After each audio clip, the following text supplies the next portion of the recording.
Welcome to IRL, a podcast about immersion, realities, life, and everything in between. My name is Anthea. And my name is Matthew. As we both work in tech, we thought it would be a fun idea to break down how tech has evolved throughout our lives. Every week, we'll talk about a topic's past, present, and future. We hope you enjoy!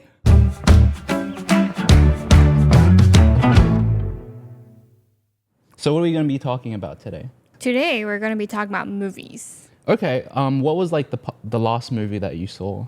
Last movie I saw was Inside Out 2, Okay. the Pixar movie. Oh, I thought it was the Jordan Peele one. What is that called? Oh, that's Get Out. That's Get Out. Sorry. So Inside, how was that movie? I mean, it was a really heartwarming, cute. Is that the one with the emotions? Yes. Walking around? Okay.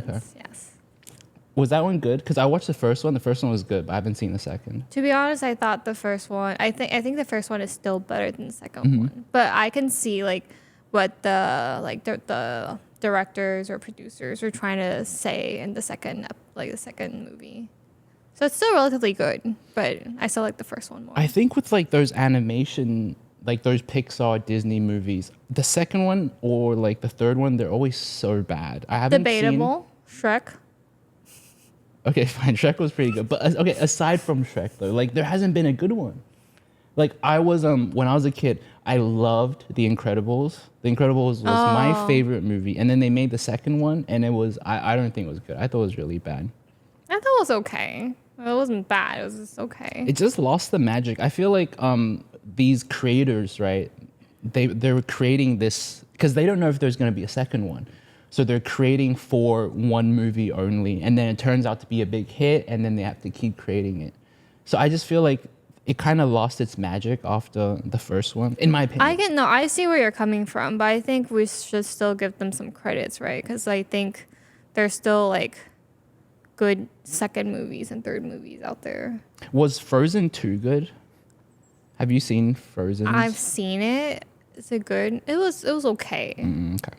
But yeah, no, but I totally see where you're coming from. Because I'm sure it takes a lot of work. I'm sure they're not bad, but I just feel like it kind of just loses the magic just a little bit for me. You know? That's fair. Yeah. What other movies have you watched recently? So Inside Out is more of a new movie that I watched recently, but since I watch more on Netflix, Me too. the most recent one would also be, I think it's called Kingsman. Oh, Kingsman. The first or second or? The first one. And I think that's an old one, right? It came out 2014, 17. Yeah. Around that time, yeah. Kingsman is great. Yeah, I've never seen it before. So I was browsing on Netflix. I was I want to watch something, that's popular and I've never tried before. And you liked it? Yeah, it was not... it was better than I expected, to be honest. Kingsman is one of those movies that I just when I'm bored or whatever, I just want to put it on and watch it again. Because for me, it's such a good movie because the story doesn't go too fast and there's always those twists, and the twists I think work really well. But do you think because I know there's also a second, third episode, right? Or movie? Do you think those are better, or was the first one still the best? You mean the sequel and stuff? Yeah. The sequel was not great, in my opinion. Yeah, Okay, I so think you think movies also has the same thing, right? Because first one was that still movie, that movie was definitely made to have only one episode. But that was so popular. I mean, one movie. I feel like, yeah. It was still, the second was still good, but they do the thing where they add in famous actors. Channing Tatum was in it. Yeah, so I should go watch it. For Channing Tatum, Yeah. You like him? Is he in the second Mad Mike or Magic Mike or something like that? Oh, I don't know. I know he was in Magic Mike. Because he was really famous. I think, did he blow up because of Magic Mike? Well, I knew him through the Cinderella movie. What Cinderella movie? He was in the Cinderella movie with okay, we're really off topic, but yeah. Okay, yeah. What movies have you seen recently? The last one, so I don't really watch too many movies anymore. I think the last one I watched was the new Bad Boys. I forgot what it was. I forgot what it's called because there's you know, like 4 or 5 of them, and then they have a name. It's not like Bad Boys 4 or Bad Boys 5. But you know Bad Boys? No, I don't. It's Will Smith and Martin Lawrence. Okay. And they both still got it. Will Smith is still pretty funny when he's not like slapping people on stage. It was great. Like he was really good in it. I watched it on the VIVE Focus Vision. Oh. So yeah. So I watched it on Netflix with like Vive Desk on my beanbag. Mm-hmm. And yeah, it was great. Like it was a great experience. It reminded me of like a movie theater. Yeah, the movie itself was really good. I really like watching like movies in like VR headsets because it makes me feel like protected. Mm-hmm. I don't know if that makes sense, but like when you're watching in front of a TV or if you're watching at the movie theaters, it's like very like it's like right in front of you, and you kind of it's like the screen is big, but like I feel like with the Vive Focus Vision, it kind of follows you, like you know, like the screen follows you. And it feels like very protected, like, oh, wherever I move my head, the screen will follow. Mm-hmm. So I really like that. And the feel of it kind of reminds me of like drive-in movies. Drive-in theaters? Yeah. Like drive-in movies at like a drive-in theater. Yeah. I don't know how to explain it because like you're kind of watching it through like a lens, right? And it just made me feel just like protected, like very cozy feeling. Like you're in your car, right? Yeah, your own space. Yeah, the screen is like right in front of me in a VR headset, and it just reminds me of that vibe of like a drive-in movie or like a drive-in theater. Have you ever been to any theaters? No, I've never. Only seen it on TV. So it's most popular, I would say, like in Australia. I grew up in Australia, and when I was a kid, my mother would like drive to take me to these drive-in movie theaters, and it was a weekly thing. But I remember, for me, that was the first instance of kind of like an immersive feeling for me, especially when I was watching my favorite, or the most memorable, at least for me, was a movie called Herbie Fully Loaded.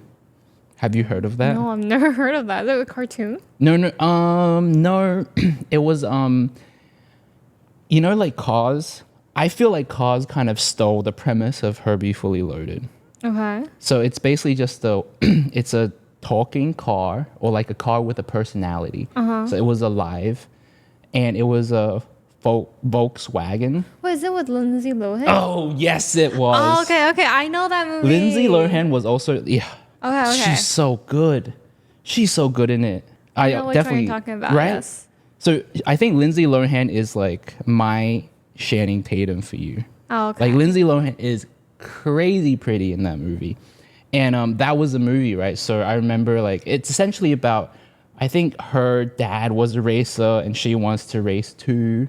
And then she like just like got in this like old beat up Volkswagen car. And do you know it was a franchise? No, I didn't know that. So the reason why the car is so old is because it used to be like a movie franchise, I think in the 70s or like the 80s. So the Volkswagen Beetle kind of like, you know, competed in a few races, and then they also had previous owners and stuff. And the reason why it was in the dump at the start of Herbie Fully Loaded is because like the car was disposed of. So I remember watching that movie about a talking car, right? And was it talking? Yeah, it was talking. Well, not really talking. It was talking like, through the radio. Yeah, really. Okay. Oh, whoa. Yeah. So I remember watching a movie about a talking car in a car that was talking to me, because what happens in drive-in movies is that you like switch to a frequency on the radio, and then you can hear the sound come out from your car. They don't play the sound like. No. You tune in your own car, and it just felt so protective, and it felt so immersive because I was watching a movie about a talking car racing around on like the screen in front of me, right? Like a big, just like a big cinema. But you have to sit in the front, right? You can't sit in the back of the car. Yeah. Or else you won't be able to see it. Yeah. Or you can sit outside and like roll down the windows. And, so you can still hear the sound. But like having watching a movie about a talking car with like with the car talking to me, right? With the sound, it was like one of the most, like, it blew my mind when I was a kid. Like that movie just leaves me so many memories. Yeah. That's actually really cool. Like I always wanted to try like a drive-in theater because I remember like during COVID they made it come back, right? Because like Oh, distance. yeah, because of COVID, right? Yeah, So, yeah. okay. Yeah, but I still never got to experience it. But so you didn't go to any in Canada? No. So yeah, so for me, watching movies when I was a kid, my most fond memory was like watching it in the drive-in theaters. So then, what about you? Like, how did you watch movies if you didn't watch it through the drive-in theaters? Growing up, my parents would just like rent out like DVDs. Or was it VCR? Well, it depends on how old you Or are. like both. I think from VCR to DVD. Yeah, we had that transition. Okay. And then, yeah, my parents would take me there, and then I get to pick out like a movie I wanted to watch. And then we would have like a family night where we just like sit in the living room and just watch like like a movie night. How did you pick like which movie? Because back then you'd have to like hold it and then like turn around and read the blurb and stuff, right? I just choose it based on like the pictures, right? Like there's obviously like a kids section, and I would just go there and kind of like see which one I want. Yeah, I think for me that was when I learned like how important, honestly, how important marketing was, because like it's so important. Because back then I used to choose based on just the pictures or like the text or how well the blurb was written, because I always used to read and I was like, oh, okay, because it's an investment, right? Because you have to rent it out and then you have to drive home and then put it on, and if it's bad, you just wasted all of this time, and you have nothing to watch that night, right? It wasn't a good night, so it really was an investment. So I could never pick. Did you have a problem picking? I'll pick out 3 movies I wanted, and I just sit there for like 10 minutes thinking, and then my parents would get mad because they're like, just pick one, it's fine. No, I think because I have an older sister, right, and she would like kind of like tell me which one is better. So like I would also let her choose and decide for me. Were you like really excited when you could like go to a movie theater to watch movies? Yes, but also like, I was a kid, right? So like I was just happy to go out. Yeah. Because I was only like 5. So like I wouldn't really fully understand the plot, but just like seeing like people like cartoons or even like movies for kids, and having popcorn. Yeah. That was like full experience. What was your favorite like childhood movie? Like one that just really sticks out to you? If you have one. Okay. I don't think I really have one. That's fair. Yeah. For me, it was a SpongeBob SquarePants movie. Is it the one where he went to the shore? Yeah. Like he With went. Patrick? Yeah, and that movie is really, I think it stood out to me because it blended real life and like cartoon, right? That was really cool, and they had a celebrity appearance. Who? David Hasselhoff. And I didn't know who David Hasselhoff was until that movie. So it never really like hit, like it wasn't a cameo for me. I just thought he was just some guy named David Hasselhoff. So like that movie really stood out to me because it blended in, like it was the first movie I watched with like a cameo, because later on I realized, oh, he's famous. It's also the first movie I watched that blended real life and like animation, which is like used nowadays, right? Because after that there were still like a couple movies that did that. So yeah. Okay, so were there any movies that you really enjoyed as a kid? One of my most fond memories was watching Spy Kids. Oh, wait. Have you seen Spy Kids? Okay, so have you heard of Shark Boy and Lava Girl? Okay, so Spy Kids and Shark Boy and Lava Girl, to me they're very similar movies. So I can't really differentiate which one is which. But I think I've seen it. The Spy Kids is the family they're like spies, and the siblings, the sister and the younger brother. No, then I don't think I've seen it before. Wait, actually? Yeah. What is it about? Like, I kind of like forgot the detail of the plot. Yeah. But it's just like, it's like a save, like the kids save the day kind of, yeah. And then my most fondest memory was, I think this was when 3D just came out or like became more popular. Oh, 3D movies? 3D movies, yes. And then I remember my parents were in Canada back then, and then my parents took us to the theaters, and then we had these like glasses thing. Like, and then I was like so excited. And then when I was watching, I think it's called Spy Kids 3D Game Over. Like that's the full name of the movie. And then like I can just see the objects like leaping out of the screen. Yeah. And then you can see everyone like trying to grab it. Like, like, if you turn like around, fish or whatever. Right? Yeah, if you turn around, you'll see people also like trying to like touch the things that are like leaping out of the screen. Yeah. Were the 3D glasses still the ugly ones, the ones with like the red and blue? Yeah, that lens? was the old one. And then that was, and then it slowly transitioned to the glasses form. You know. Yeah, like the more ones comfortable that. ones. Yeah, it looks better too. Yeah. I remember those glasses really vividly because I used to buy in Australia. I used to buy like kids magazines. Did you? They have it in the magazine, right? Yeah. And then there would be some like editions that would have like 1 or 2 3D pictures and stuff, and then they would have the 3D glasses in there. You can wear it. Yeah. And I remember as a kid, I would bring them into like those 3D movies to see if they would work. And it would blow my mind when they would. Because I mean, obviously I didn't understand how it worked and stuff.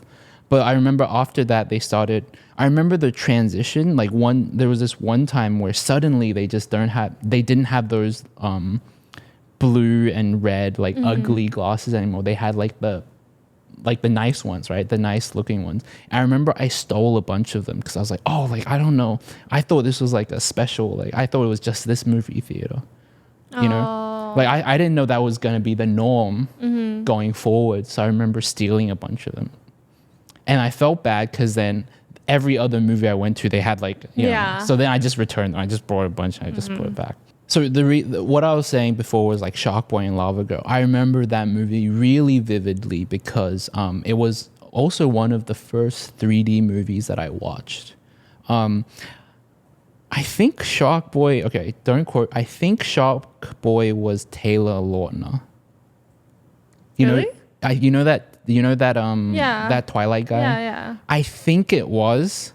I remember, I think it was, yeah. And that movie really stood out to me because, like, he was just so cool. Like, he was like a kid that had fins and that could like swim and stuff. Oh. Yeah, and it was a really good movie. I think it was similar to Spy Kids where they were trying to like save the world or like save their parents or something. So they're also siblings? I don't remember, but they were just trying to save adults essentially, right? Or like save the world and stuff like that. Yeah. That was a great movie. So I think after 3D, the next advanced like movie theater technology was IMax. It's still like available today. I have a question. So what is the difference between IMax and like a regular movie? Right. Yeah. So IMax is, I don't know if you realize, if you go to a theater next time, you should, kind of look around. But basically IMax, their screen is it's longer and it's curved. So it feels a bit more immersive than like a straight up flat screen. So they have like a ratio. I think it's 1.90 to 1. But it's like the screen ratio. I think that's the most common like IMaX movie screen ratio. But it's essentially to make you feel like you're being surrounded. So it's curved, like a curved screen, rather than like a straight up like flat 2D screen.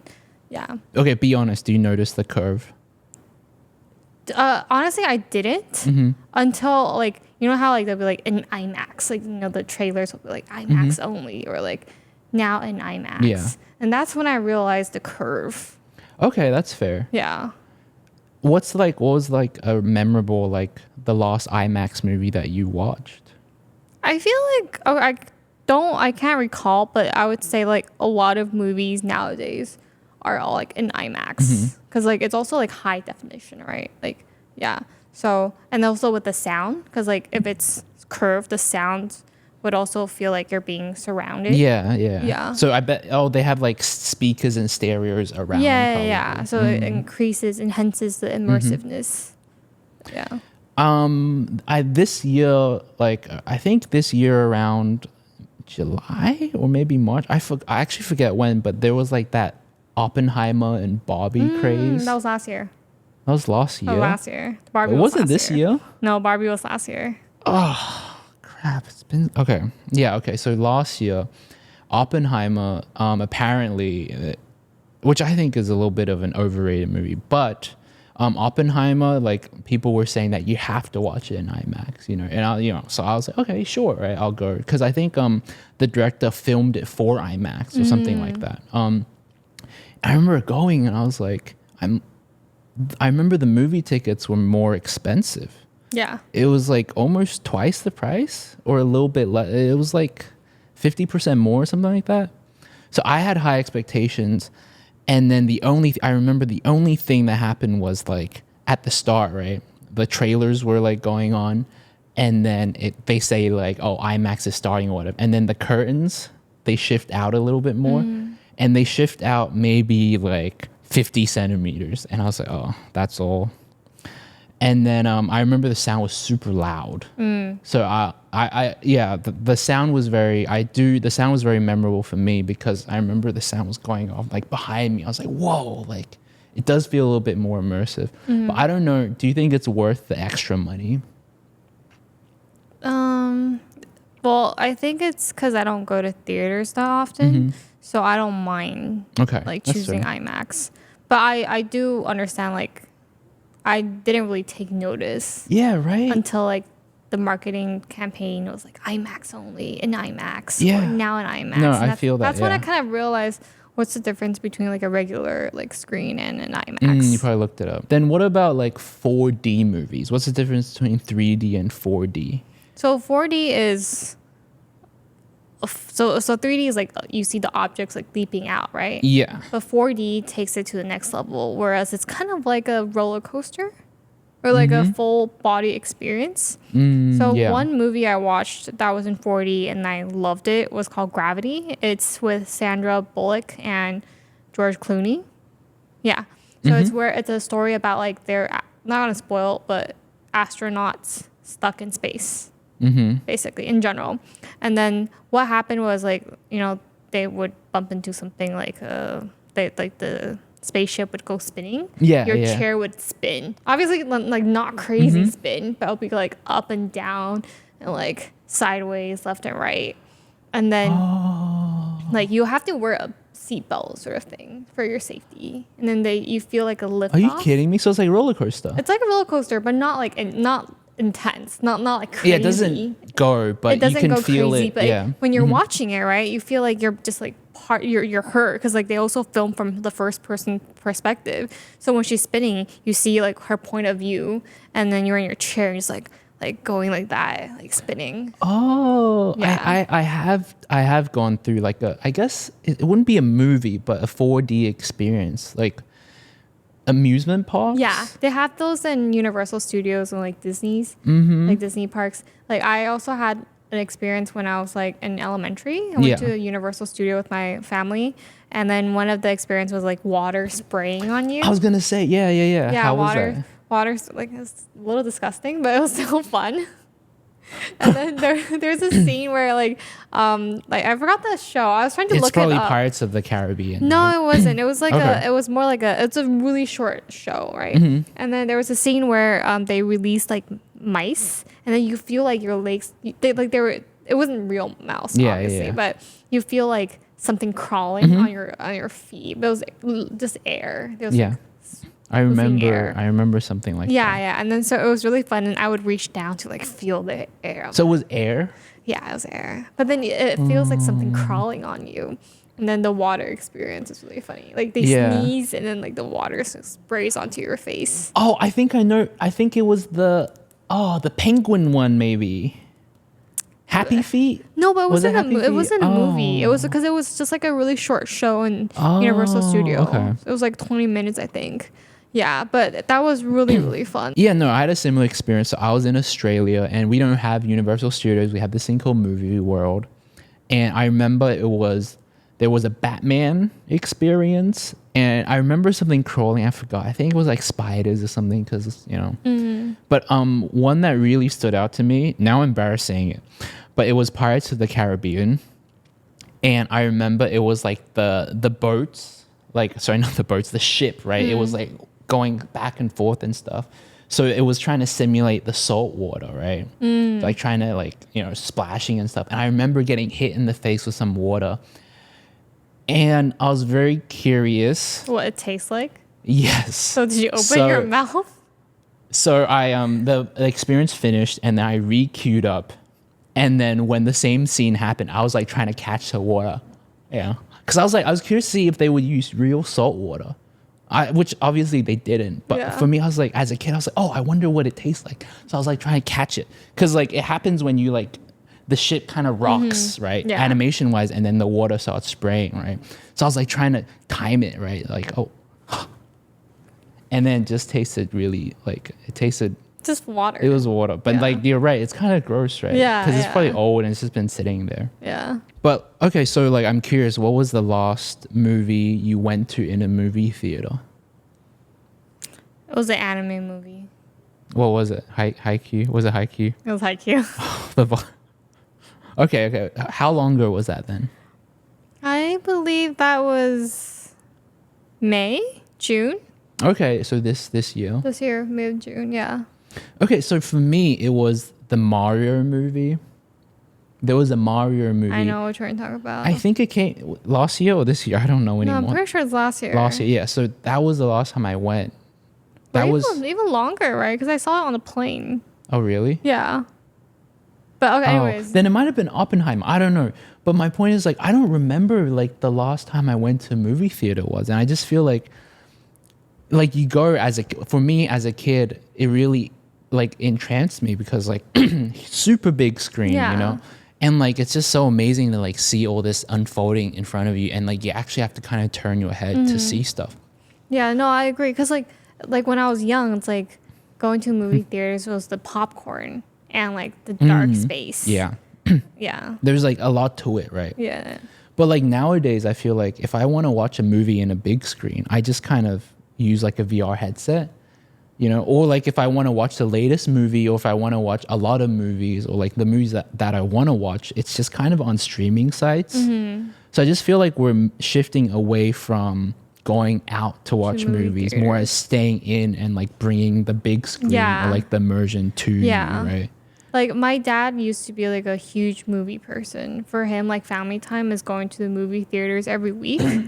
But with the rise of like Netflix, Disney Plus, Hulu, and all that, like we started watching at home, and we don't even watch it together. Just kind of everyone just watch it on their own device. Which now that I think about it, it's kind of sad. It is kind of sad. Yeah. Like you're right. I don't remember the last time I watched a movie with my family. There's no more family movies, right?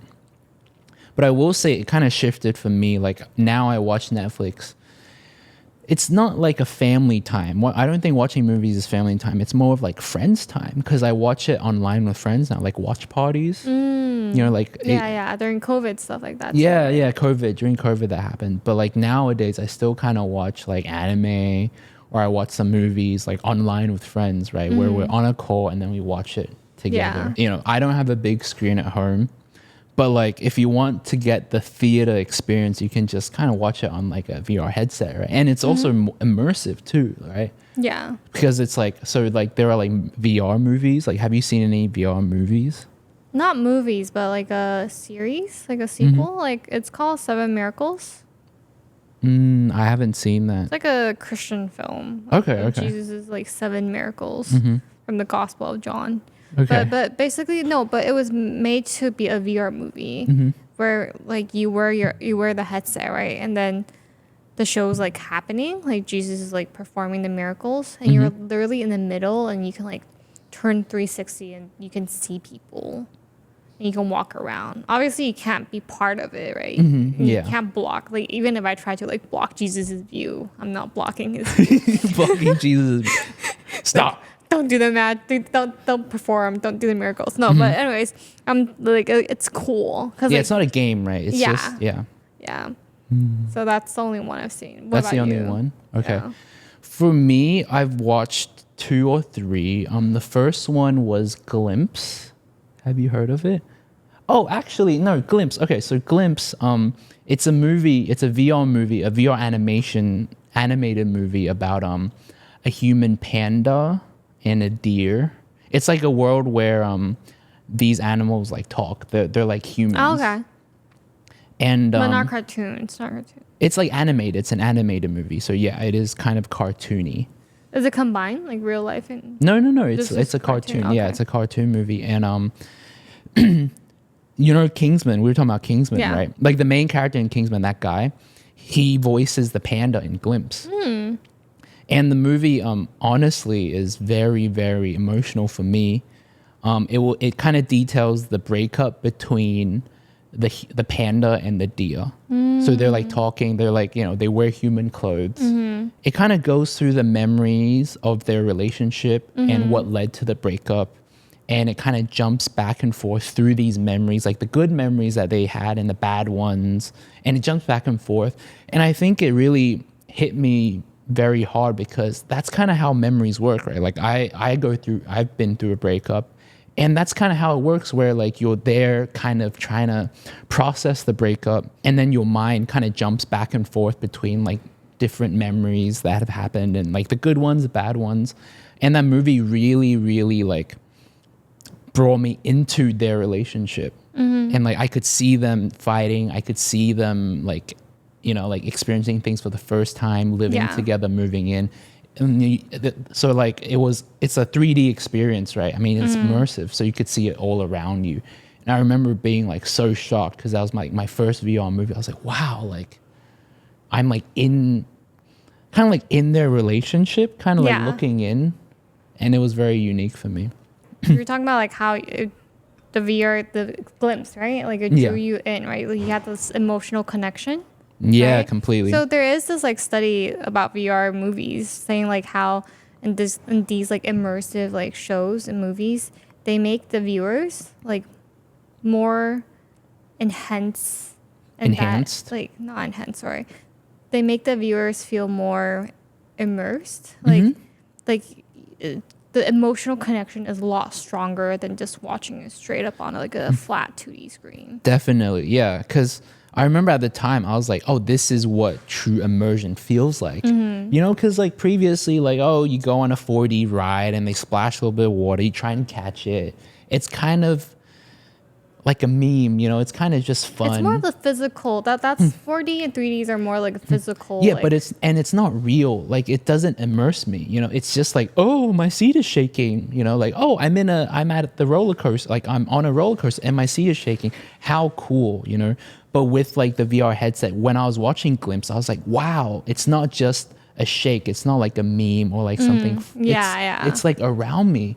And yeah, I was so like emotionally invested and like fully immersed, like you said. So yeah, it was great. So I feel like with VR movies, there's also like this additional technology. I don't know if you heard it before, but it's called haptics. It's kind of similar to like a 4D theater, but since we're talking about VR, right? Like in VR, you're usually at home watching it or like in a smaller space. As in like, but compared to a 4D theater, which is like a bigger space, it's different. But like this technology, haptics, it's like there's haptics gloves, haptic vests, haptic chairs. So the 4D movie theater has like the haptic chair kind of thing. So like the vibration, you feel a chair vibrating. As in for gloves, you feel like, let's say you're in VR, you're grabbing something and you're wearing a haptic gloves. You can actually feel like you're grabbing it. You feel the sense of touch. The sense of touch in your hand, yeah. And for vests, like I've experienced this in like at GDC or like at some conference. For a vest, let's say you're playing a game, like a shooting game or a punching game. And like you get punched or you get hit. You can feel it. You feel like obviously you don't feel it. It's not that painful. Or like you could adjust the painful level actually. But they obviously didn't do it that high. Yeah. And then I felt like a punch, like a pressure, like a force. Yeah, it's like, just a little bit of a push to immerse yourself. Like Yeah. if like in this game or whatever you get shot, you can feel a little bit. I can feel like I was like, oh, like oh. That's crazy. Okay. So it was really cool, and I think this like technology like this makes it more accessible, like for you to experience like VR movies And more. like 4D, right? 4D, yeah, the technically 4D, 4D, but even more 4D, like even more immersive. 5D. So what was the experience like? Like, can you talk about it a little bit? I'm so curious. Was it a vest? Did you try on the gloves too? I tried on the gloves, so for the I think the gloves wasn't that impressive. The vest was a lot more impressive. The gloves, yes, I could feel like I'm picking up like a pen. Yeah. Right, and then I could write, and then like my writing would be relatively neat because like I could kind of feel like I'm holding a real pen. Oh. So like, because okay. compared to like using like a controller, right? It's not like it's hard to control, but obviously it's harder to write like better. It's another thing you have to learn basically. Yeah. And then with the vest, I think it was really fun because like I would imagine myself playing this, right? Like I would for like horror movie or like horror game or like a thriller shooting action, like I think that'd be pretty cool. And like I actually wanted them to adjust the pain level like, a little bit more to see like how intense how bad it it is. is. Yeah. But apparently there is like a limit, right? Like they don't want to hurt you at the There's end a of the little day. push, yeah. Yeah. But I thought that was really, really cool. So what was there like an experience? So what was the experience? Was it a shooting game? It was a shooting game. Oh. Yeah. So when I was shot, I felt like, oh, like there was How was it though? Like did your body physically go back or was it just like I feel like a little push here? a little push because it wasn't that bad. But I screamed because I was wearing a VR, right? So when I saw the enemy coming closer to me and holding a gun, I was like, people obviously were laughing because they're watching me, right? Yeah. So, but it was really fun. In general, I really enjoyed it. That's great. So I feel that, okay, so that kind of reminded me of another VR movie that I watched, which is Jailbirds. It's just about it's kind of like a creepy prison experience. And I remember watching it on the plane, and it was an immersive movie, right? Like a full immersive movie. And I remember there was a scene that was scary, and like something similar happened, right? I didn't scream, but I jumped a little bit. Like my whole body jumped. And I was sitting on the plane, so the person next to me was sleeping, and I think I woke them up. Because I was wearing the headset, I couldn't tell, but I heard them go, ooh. Oh. You know? And yeah, so it just reminds me of that. Like, it's so real sometimes. And like, especially with a haptic vest, I'm sure it gets like even more intense, right? Yeah. I'm like very curious to see if like how they implement that into the future of VR movies or like of VR. Because like, I'm sure right now that might be a little bit expensive, right? Mm-hmm. Yeah, like to buy the full set, like headset, haptic glove, chairs, vest. Yeah. That is kind of on the more expensive side. And like every experience has to be designed, right? It has to. They have to. Like even the show itself has to be designed. They have to insert the haptics in, right? Yeah. So I'm curious to see what they'll do in the future with that, you know? Well, I feel like right now what we have closest to like an immersive movie would be like, other than VR, would be like interactive what? Movies. Oh, like choose your own adventure kind of. Yeah. Yeah. Interactive movies. What was the like most recent one you watched or anything? So the first one that I've seen, I'm pretty sure you've seen it too, because it was really, really popular. It's famous. Bandersnatch. Yeah, Bandersnatch. Black Mirror, Black Mirror brand. So because that was really hyped up, right? Yeah. Like 2018, 19. And then I just remember like, but it takes a long time. Like it was like an hour and a half, but it took us like, because I watched it with my friend, it took 3-4 hours because we wanted to try everything. Yeah. Right? Because you want to choose the option 1 combined with option 2 or option 1 and option 1. And like, there's just so many different combinations. I did not like that movie because I feel like I really don't feel like we're there yet because I heard that the movie was so hard to film because there's so many webs. And in the end, for me, the choices actually didn't change much, right? Yeah. Because like ultimately not every choice matters, because if the choices really mattered, like how crazy would that movie be to film, right? So they gave us like little choices, and like like the OCD in me was like, oh, I want to see every combination of an ending or whatever, and then I just got really stressed out. I think some of them also repeated. Yeah, like some combination repeated, like you ended exactly up with the same ending. Yeah, I just remember getting so stressed, like, oh, like I have to make a mental note that I'm gonna pick the other one the next time I try it out. And then in the end, like I got so lost in the story that I was like, I don't even know what's going on. Yeah, to be honest, like looking back, if you ask me if I remember the plot, I really don't. I just remember it's about like, the gaming company, right? Yeah. It was about a game creator. Yeah. That wanted to create a choose your, like kind of choose meta, like a right? movie and a movie. Yeah. Yeah, try and create a choose your own adventure game. Yeah. And then it kind of freaked out his mind, and he kind of went a little crazy.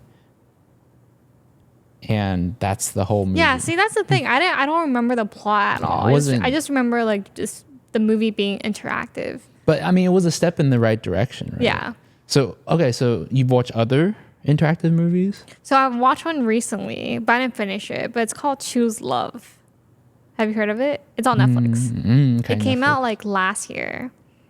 No, I haven't seen And it. honestly, I want to watch it, but I really have to find time for this because I watched I can't really say first episode, but like the first part.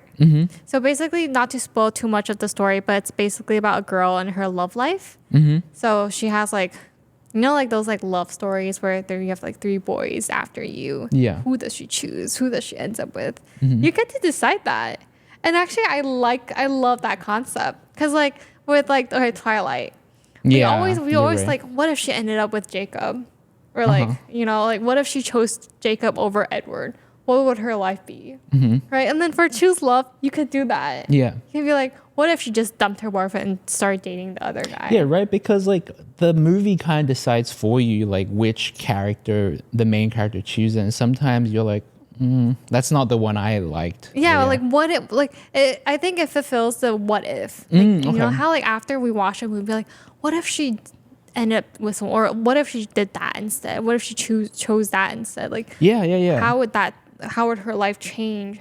So I really like the concept, but I think when I was reading the review of this movie, the rating was not that good because since it's like a romance movie, it involves with like her like cheating, like it encourages like a bit of the cheating concept because they have to get the story spicy. Or, yeah. Okay. So like people are saying like in terms of like morals, like just a movie though, but well, still like it's encouraged. Like you get to choose her to like choose the fact that she can dump her boyfriend, or like not even dump, she just like dates someone else, like cheats and then like dumps her boyfriend after. But like, so that was like some people were like not happy with the character's like persona, but I think that's like that sounds interesting. Maybe not that story, not Choose Love, but like that is what I want, right?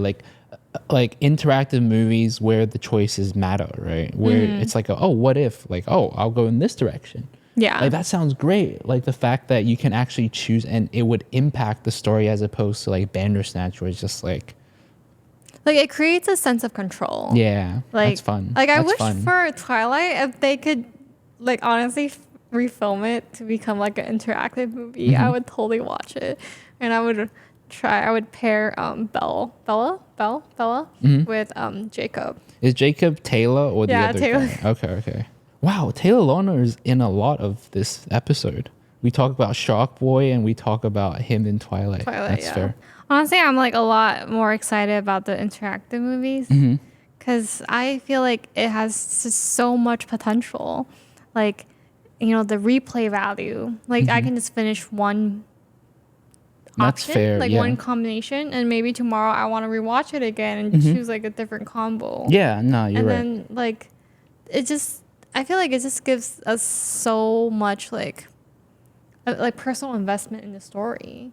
Yeah, and I like the sense of control. Like obviously I don't get to decide how it really ends, right? But I still have some control on what the character chooses to do. So like in Choose Love, there's a scene where she decides to I forgot, but it was if she decides to do A or B. Like, it wasn't about love. It's like a option. If she decides to be nice or she decides to be mean. Yeah, something like that. Like I always wonder about myself. Like, oh, what if I did this? What if I, like chose to go to, like, what if I chose this job over that job, or grad school over like other jobs? What if? How would my what life happens be? there? Yeah, so I really, really, really, really look forward to like more interactive films. Like, I think interactive movies is literally like, like what you said, right? It sounds like a game, right? Like as at some point you have so many decisions to make in interactive movies that it turns into a game. You know what I mean? And I think interactive movies is literally the next step into creating like a fully like virtual universe, right? Yeah. Or like a virtual movie experience, like completely 3D, like games and stuff. Because like what you said, right? Like, oh, I get to make this choice, I want to make that choice, right? That's literally like when you game, right? Like, let's say you're playing GTA, you have to make choices. Do I want to turn left or right, whatever? Yeah. And it sounds like the more these storylines web together, it becomes a game, and it literally becomes like full interactivity. So yeah, no, you're right. That's like crazy exciting. Something else that's like worth looking at for the future of movies is actually creating the movies in itself. So something interesting is that there's this type of technology that was developed during COVID, right? So during COVID, actors, actresses, they have to travel to different filming points, right? Or like countries. Yeah. And back then there was quarantine. So every country you go to, you have to quarantine for however long. And that costs so much money, right? That costs so much time. And like these actors, they don't have time to like quarantine. They've got like multiple projects going on, right? So they developed this like thing called, there was a huge dome that was built that was like, it's essentially like a green screen, a really, really big green screen where instead of taking like, traveling to the locations, you bring the locations to you, right? There's no more quarantine, you just quarantine once and then you film here, right? So let's say like right now we're filming like a pirate movie, right? So then you need like a ship to move around and stuff, so you get a camera, right? And then you start filming, right? But when you film, you need to change angles and stuff, right? But the green screen doesn't move with your camera. Does that make sense? Because the green screen doesn't move, right? It's the actor that's moving, and the animation stays the same, like in the background. So when you film, honestly, if you change the filming direction, the background doesn't look right anymore, right? Yeah. So there's this thing that can help with that, like help tracking the cameras, right? I think it's called what is it called? Let me think. Oh. VIVE Mars. Pretty cool stuff. So essentially you can put it on the camera, and then that way it can track, right? It can track the camera angle, and then have it like when you zoom in on the camera, when you change the angle on the camera, the kind of the green screen or like the background or the effects can move with it. Oh. And that's like kind of the future of, in my opinion, the future of filmmaking, because like traveling to these real places, obviously it's great, but like that costs a lot of money, that takes a lot of time, right? Yeah. So like, House of Dragons, the Game of Thrones, like, spin-off, like a lot of that was filmed with like in a big dome, like in a green screen, and they obviously have to track the camera, so they use like cam track technology. So yeah, I'm really curious to see like how the tracking technology will develop in the future. And like also with interactive movies, like I'm very curious to see if we can get to make more choices, Yeah. No, I'm just like looking forward to the future of movies and to see how like technology, like how far technology can take us. Yeah, same. Yeah. Oh yeah, that was fun. That was fun. So thanks for watching, guys. Just like, comment, and subscribe, and like just comment below on what other topics you want us to talk about, and we'll definitely get to them. Thanks for listening. Bye. Bye. Dun dun dun dun dun dun dun dun dun dun. Do we still use that song?